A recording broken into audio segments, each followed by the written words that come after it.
Poppy, how nice of you to join us. Well, we've also set these up around the property. People often ask what we do about the poop. And although we have poop cleaning schedule for people that work for the sanctuary, we now have these poop dispensers every 100 or 200 yards so that we can just get it while we're on our walks. Poop. It's pretty official now. See those, when you see that, you know it's serious. We don't poop around. Lily is getting up there, guys. She is getting up there, but she has a heart like I've never seen in a dog in my life. I probably should leave her back on some of the pack walks, but she gets so upset. Like, although it's better for her muscles to leave her behind, it's not good for her spirit. It really upsets her, and I can't make her sad. But you see how wobbly. I mean, this dog is. Oh, jeez, Lily. Perfect timing. Tripping over a couple leaves. She was a rough 5 years old when I adopted her at the South LA Animal Shelter. And for those of you who don't know the story, I hadn't had the Asher House yet. I was still working my corporate job in finance and corporate consulting. Did not enjoy it. But anyways, every day after work, sometimes in the middle of work, I would go and I would visit Lily. I had to wait a long time. I went to visit her every day for 3 weeks. And it was very difficult for me. Very, very difficult, because I could tell that she was very sick. And because she was a Saint Bernard, they thought for sure that she was a lost dog and that her owners would come and get her. And I knew that wasn't the case. She was very sick and she was declining rapidly. I wasn't sure what was happening to her, but the decline was very quick. So I knew it was very serious, and the shelter couldn't really do much. And it was 3 weeks. I don't think stray holds are that long anymore. I could be wrong, but it was 3 weeks at the time. I knew something was really wrong. Finally, I went to adopt her. It was between me and another person. And what they had to do, again, I don't know if they do this anymore, but what they had to do is, however many people want to adopt the dog, you have to basically put a bid down. Whoever is going to donate more money for her gets to adopt her.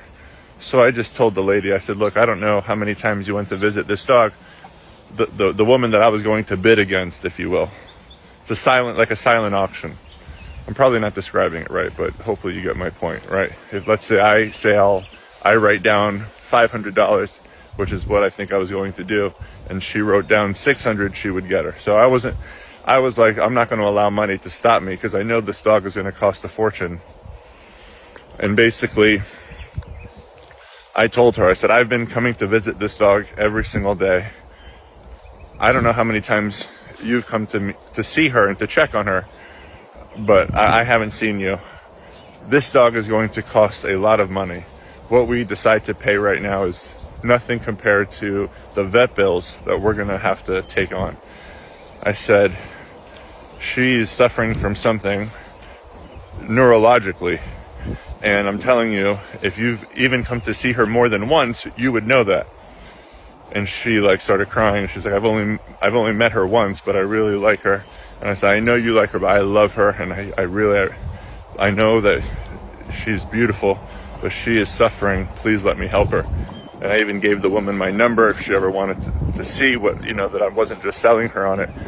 And I didn't have to. The woman said, okay, she's yours. And I took her home that day. And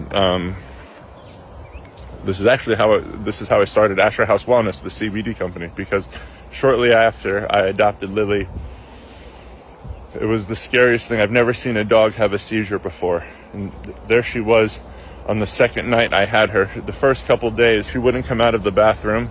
She was just laying there. And one night I heard all this shaking. I thought it was an earthquake because everything was shaking. It was really weird. And I went into the bathroom and there was Lily shaking. It was really, really scary. And she was peeing herself. And that's what happened, man. we're talking all these different vets, all this different medication.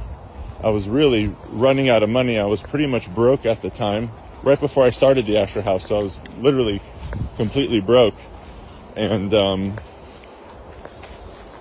nothing was working. And I really didn't think she was going to live. It was really sad, man. It was really sad.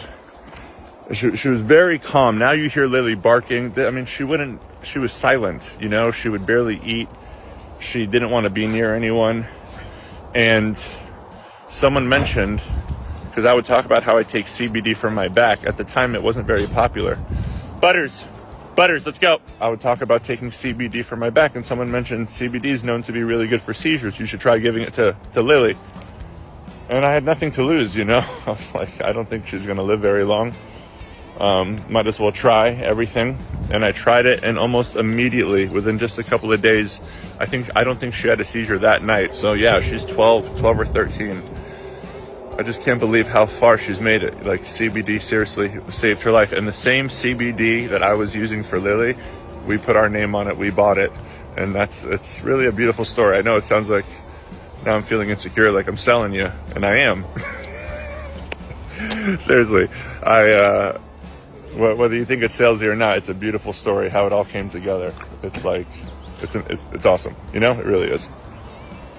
But now she's still thriving, still kicking, still barking, still running the show.